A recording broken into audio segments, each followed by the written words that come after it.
늦었어. 호진 학생, 지각을 하면 안 됩니다. 앞으로 조심해 주세요. 선생님, 저 집이 너무 멀어서 어쩔 수 없었어요. 죄송합니다. 여러분도 한 번쯤은 지각을 해보셨을 거라 생각합니다. 지각을 하셨을 때 기분이 어떠셨나요? 아마 아찔한 기분이 드셨을 겁니다. 저희는 지각이 없는 하루를 위해 어떤 부분에 신경을 써야 할지 궁금했고 이를 주제로 통계 포스터를 제작하기로 하였습니다.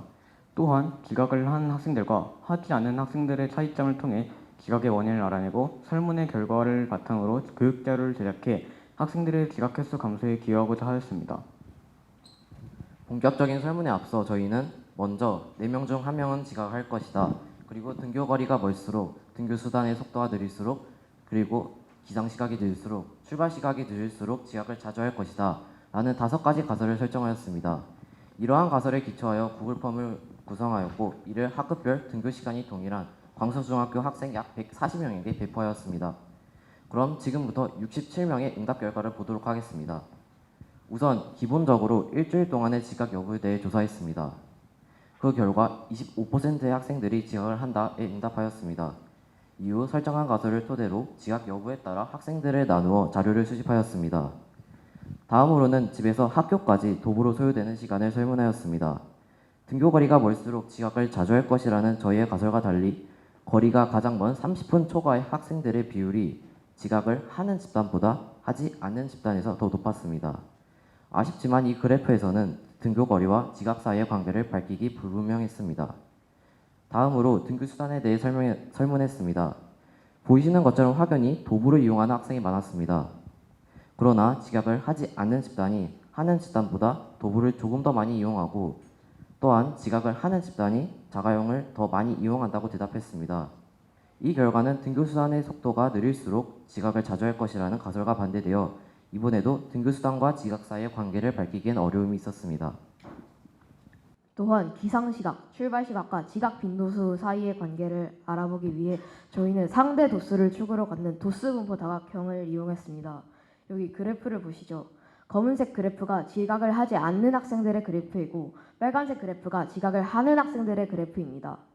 두 그래프 모두 지각을 하는 학생들의 그래프가 지각을 하지 않는 학생들의 그래프보다 오른쪽으로 치우쳐져 있음을 알 수 있습니다.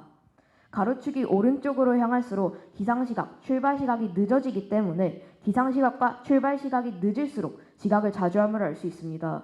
또한 저희는 가설 3, 4에 대한 심화탐구, 즉 기상, 출발시각과 지각 빈도수 사이의 상관관계를 알아보기 위해서 산점도를 그려보았습니다.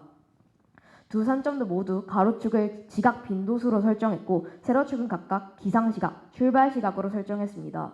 먼저 두 그래프 모두 양의 상관관계의 형태가 나타났습니다. 이때 동그라미가 계산한 상관계수는 약 0.4, 0.7 정도로 계산되어 이는 양의 상관관계가 있다 정도로 해석할 수 있다고 합니다. 결론적으로 지각 빈도수와 기상시각, 출발시각은 양의 상관관계가 있다고 할 수 있습니다. 저희는 이를 토대로 교육 자료를 제작하고 배포한 뒤 학생들의 결과 추측, 소감 등을 포함한 간단한 2차 설문을 받았습니다. 또한 자료 배포 다음 날 교육 자료를 읽은 학생들을 대상으로 지각 여부를 설문하였고 34명의 약 88%가 지각을 하지 않았다에 응답하였습니다.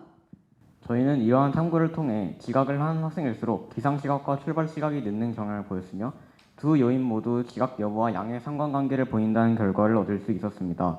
물론 두 요인만이 영향을 주었다고는 보기 어렵지만 3, 4번의 그래프를 통해서도 알 수 있듯 지각을 덜 하기 위해서는 일찍 일어나고 일찍 출발하는 편이 좋다는 결론을 얻을 수 있었습니다. 이번 탐구에서 아쉬운 점도 있었습니다. 설문의 표본이 다소 적었다는 점, 2차 조사에서 1차 설문 참여 학생 전체를 대상으로 지각 여부를 조사하지 못했다는 점입니다.